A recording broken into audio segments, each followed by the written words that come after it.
I'm Andrew, and you're watching Reasons to Watch Red Dwarf. A quintessentially British cult favourite, Red Dwarf is a story of survival. We have the last human alive, his mechanoid manservant, a hologram of the ship's most despised man, and a creature that evolved from the inbred litter of the ship's cat. Humans don't go to heaven. No. Someone just made that up to prevent you from all going nuts. It's been on and off the air over the course of 10 series and one made-for-TV movie, but technically Red Dwarf has been running for 19 years. Sure, the men who began in their 20s are a little older, bolder, fatter than they used to be, but they filmed 2 series last year, so obviously the souls are still willing. Anyway, on with the list. The characters. DVDs for short. They were very popular in the early part of the 21st century before they died out and were replaced with what we use now. Well, you mean videos? Each character is very different to each other, so a lot of comedy comes from their interactions, or usually their arguments.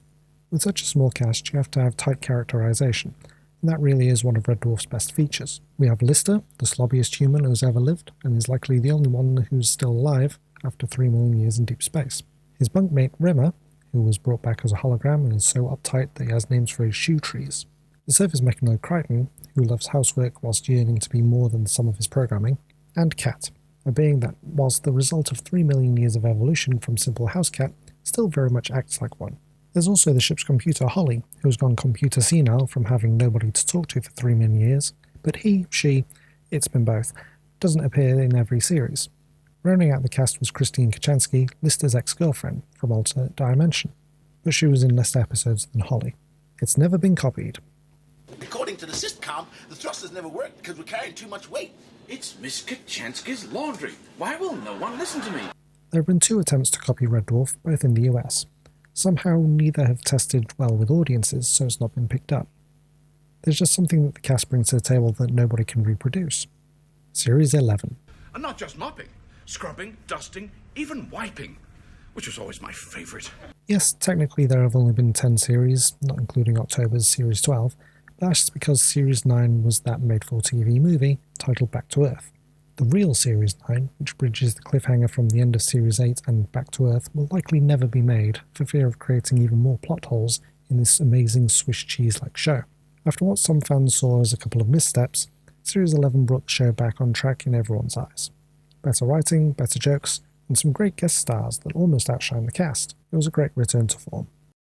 It really makes you think. Potion from Gandalf, the Master Wizard. That's what I usually do.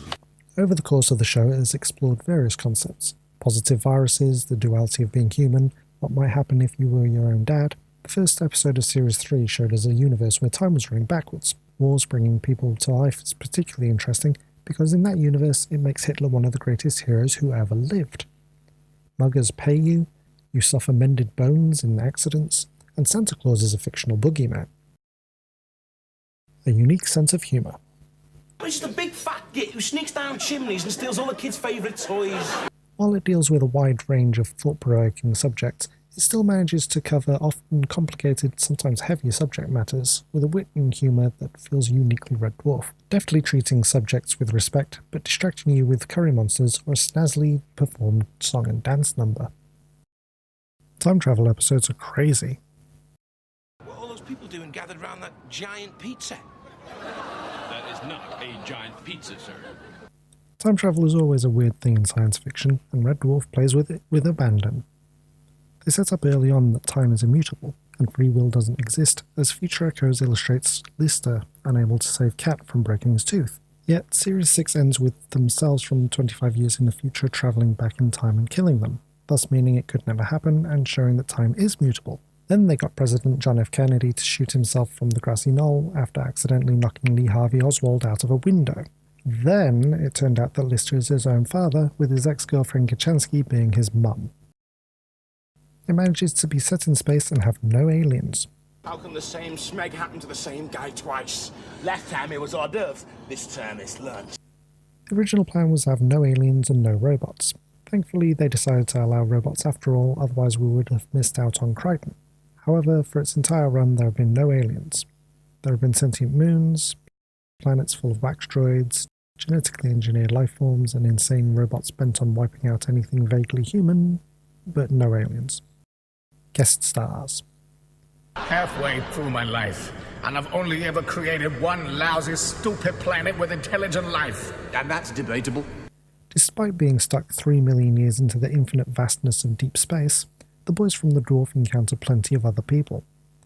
Most of them want to kill them, and the rest regret meeting them almost immediately, of course, but the good thing is they're played by some great actors.